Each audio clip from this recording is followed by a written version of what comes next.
दोस्तों, मैं अमित कुमार सिंह आपका अमित सिविल सर्विसेज एकेडमी में स्वागत करता हूं।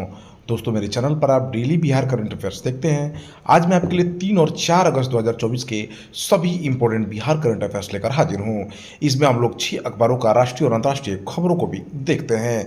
तो दोस्तों, देर न करें, चैनल को जरूर सब्सक्राइब करें, दोस्तों में शेयर करें और आप पीडीएफ अगर प्राप्त करना चाहते हैं तो आप हमारे Amit civil services Telegram channel पर जाकर जुड़ सकते हैं। तो चलते हैं आज के पहले क्वेश्चन की तरफ। बिहार राज्य के विश्वविद्यालयों में सहायक प्रोफेसरों की बहाली के लिए नेट की तर्ज पर कौन सी परीक्षा ली जाएगी? देखिए दोस्तों, बिहार राज्य के विश्वविद्यालयों में अब नेट के साथ साथ बेट से भी बहाली ली जाएगी। बिहार राज्य के विश्वविद्यालयों में सहायक प्रोफेसरों की बहाली के लिए नेट राष्ट्रीय पात्रता परीक्षा के तर्ज पर बेट बिहार पात्रता परीक्षा ली जाएगी। इसकी घोषणा बिहार शिक्षा मंत्री सुनील कुमार ने की है। बिहार शिक्षा मंत्री सुनील कुमार ने शिक्षा विभाग को जल्द से जल्द बेट के अकॉर्डिंग सिलेबस तैयार करने का निर्देश भी दे दिया है। तो ये बहुत अच्छी खबर है बिहार के शिक्षकों के लिए। 3 अगस्त 2024 से बिहार के किस जिले में मखाना महोत्सव की शुरुआत होगी? देखिए दोस्तों, बिहार के पटना के ज्ञान भवन में 2 दिवसीय मखाना महोत्सव का शुरुआत हो चुका है। 3 और 4 अगस्त को इसका आयोजन होगा। कृषि विभाग की ओर से पटना के ज्ञान भवन में 4 अगस्त 2024 से मखाना महोत्सव की शुरुआत हो गई है। बिहार में भारत का कुल मखाना का 85% उत्पादन सिर्फ मिथिला रीजन में होता है। बिहार के मिथिला मखाना को जीआई टैग भी मिल चुका है। बिहार में मखाना मुख्य रूप से मधुबनी, दरभंगा, मधेपुरा, फारबिसगंज, सीतामढ़ी, कटिहार, पूर्णिया, सहरसा, सुपौल, अररिया, किशनगंज और बेगूसराय में होता है। अब दोस्तों, एक और बात है, बिहार का जो मखाना है अब इसकी ब्रांडिंग देश में तो हो ही रही है, पूरे देश में, साथ ही साथ दोस्तों विदेशों में भी इसकी मांग भरपूर रूप से बढ़ रही है। बिहार के कृषि मंत्री मंगल पांडे हैं। नीति आयोग के अटल इनोवेशन मिशन के तहत बिहार से 4 छात्रों का चयन किया गया है। नीति आयोग के अटल इनोवेशन मिशन के तहत बिहार के 4 होनहारों का चयन हुआ है। स्कूल ऑफ क्रिएटिव लर्निंग के 9वीं से 11वीं के रिशु कुमार, 9वीं के रवि कुमार, 10वीं के प्रवीण कुमार और 9वीं के राकेश कुमार अटल इनोवेशन प्रोजेक्ट के लिए चुने गए हैं। इन चुने हुए छात्रों को नीति आयोग अब 3 माह का इंटर्नशिप कराएगा और इनको उद्यमिता यानी बिजनेस की दुनिया में आगे बढ़ने का मौका देगा। बिहार के ऋषु कुमार और रवि कुमार ने कम जगह में अधिक उत्पादन को लेकर एक प्रोजेक्ट तैयार किया है। यह एरियल फर्टिगेशन डिस्पेंसर से रिलेटेड प्रोजेक्ट है। दूसरी ओर प्रवीण कुमार और राकेश कुमार ने स्मार्ट रिवर क्लीनर प्रोजेक्ट बनाया है। थाईलैंड में हो रहे 18वें अंतर्राष्ट्रीय कला महोत्सव और कार्यशाला में भाग लेने के लिए पटना के किस व्यक्ति का चयन हुआ? तो ये दीप मनोहर हैं। थाईलैंड में हो रहे 18वें अंतर्राष्ट्रीय कला महोत्सव और कार्यशाला में भाग लेने के लिए पटना के दीप मनोहर का चयन हुआ है। इस कला महोत्सव में 15 देशों के कलाकारों का चयन हुआ है। ग्लोबल एग्रीकल्चर एक्सपोर्ट इंडेक्स में भारत की रैंक क्या है? तो दोस्तों 8वीं रैंक आई है। विश्व व्यापार संगठन के आंकड़ों के अनुसार भारत 2023 में कृषि उत्पादों के दुनिया के 8वें सबसे बड़े निर्यातक रूप में उभरा है। साल 2022 में निर्यात $55 बिलियन से घटकर $51 बिलियन हो गया था। यह स्थिरता शीर्ष 10 निर्यातक देशों में से 7 के बीच कृषि निर्यात में सामान्य कमी के बीच आई है।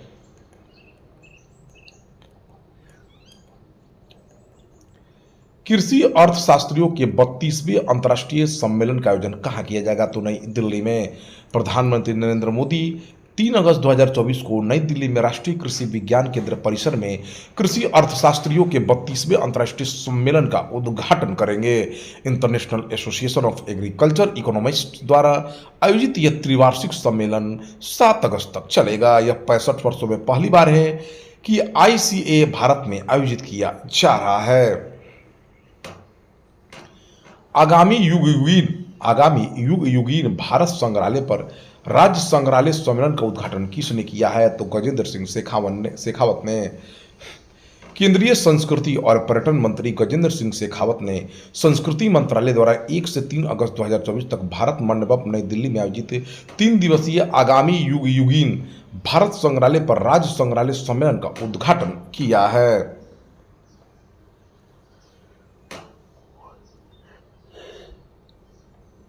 3 अगस्त 2024 तक पेरिस ओलंपिक 2024 में अभी तक भारत ने कितने पदक जीते हैं? तो 4 पदक जीत लिए हैं दोस्तों भारत ने पेरिस ओलंपिक 2024 में। 3 अगस्त तक मनु भाकर ने पेरिस 2024 में महिलाओं की 10 मीटर एयर पिस्टल स्पर्धा में कांस्य पदक जीता ओलंपिक शूटिंग पदक जीतने वाली पहली भारतीय महिला बनकर इतिहास रचा था। वही भाकर और सरबजीत की जोड़ी ने भारत को दूसरा पदक दिलाया था।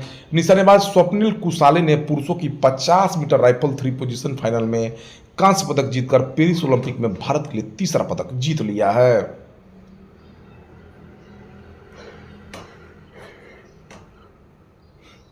2 अगस्त 2024 को किस देश ने सोशल मीडिया प्लेटफॉर्म इंस्टाग्राम पर बैन लगा दिया है? तो ये तुर्की है दोस्तों। 2 अगस्त 2024 को तुर्की ने सोशल मीडिया प्लेटफॉर्म इंस्टाग्राम पर बैन लगा दिया है। देश के सूचना प्रौद्योगिकी नियामक ने बैन की जानकारी दी है, लेकिन इसका कोई कारण या अवधि नहीं बताई है। इंस्टाग्राम की शुरुआत केविन सिस्ट्रॉम और माइक क्रीगर ने 2010 में की थी। 2012 में फेसबुक के संस्थापक मार्क जुकरबर्ग ने इंस्टाग्राम को $1 अरब में खरीद लिया था। 2024 में इंस्टाग्राम की मार्केट वैल्यू लगभग $500 अरब है। 2 अगस्त 2024 को किस फिल्म अभिनेता ने गोवा एसएस रेसिंग टीम खरीदी है? तो जॉन अब्राहम ने दोस्तों। 2 अगस्त को John Abraham Goa SS racing team के मालिक बने हैं। जॉन की racing team motor sport event Indian racing festival 2024 में हिस्सा लेगी। इंडियन रेसिंग फेस्टिवल 24 अगस्त से 17 नवंबर तक आयोजित किया जाएगा। ये रेस दिल्ली, हैदराबाद, बेंगलुरु, चेन्नई, गोवा, कोची, अहमदाबाद और कोलकाता की टीमें शामिल होगी। सौरभ गांगुली की team Kolkata royal tigers racing team की मालिक है।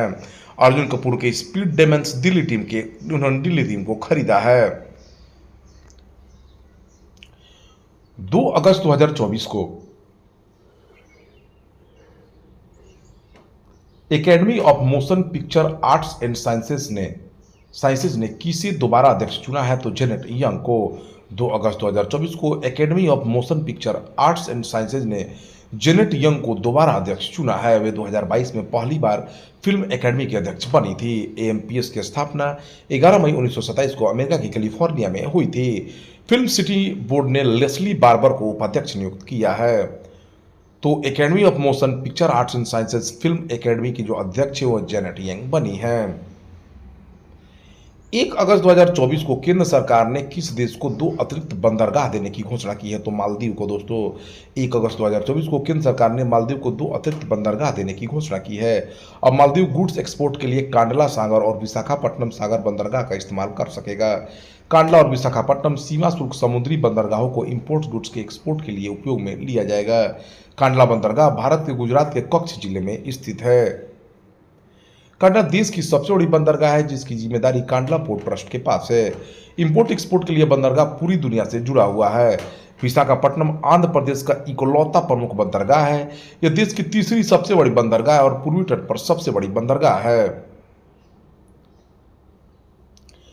ग्लोबल वाटर टेक समिट 2024 में वर्ष का जल विभाग श्रेणी में जीईएफ ग्लोबल वाटर टेक पुरस्कार से किसे सम्मानित किया गया? तो दोस्तों केंद्रीय जल आयोग को।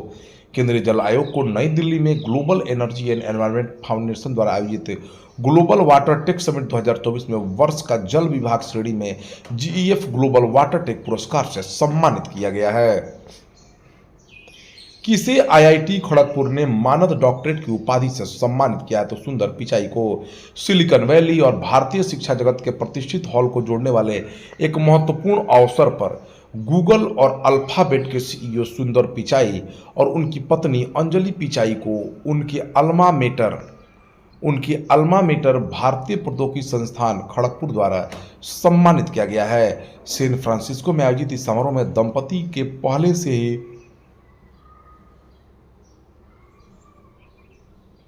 करियर में एक मील का पत्थर साबित हुआ और भारत के प्रमुख तकनीकी संस्थानों के वैश्विक प्रभाव को रेखांकित किया। सुंदर पिचाई को मानद डॉक्टरेट ऑफ साइंस ऑनरिस कासा की उपाधि से सम्मानित किया गया है।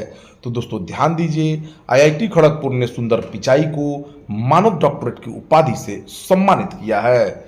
तो दोस्तों ये रहे आज के आपके 3 और 4 अगस्त 2024 के सभी इंपॉर्टेंट बिहार करंट अफेयर्स, राष्ट्रीय और अंतर्राष्ट्रीय खबरों के साथ। तो दोस्तों ऐसे ही वीडियो प्राप्त करने के लिए आप हमारे चैनल से जुड़ जाइए, चैनल को सब्सक्राइब करिए, दोस्तों में शेयर करिए और डेली का पीडीएफ प्राप्त करने के लिए आप हमारे Amit civil services Telegram channel पर जाकर जुड़ सकते हैं।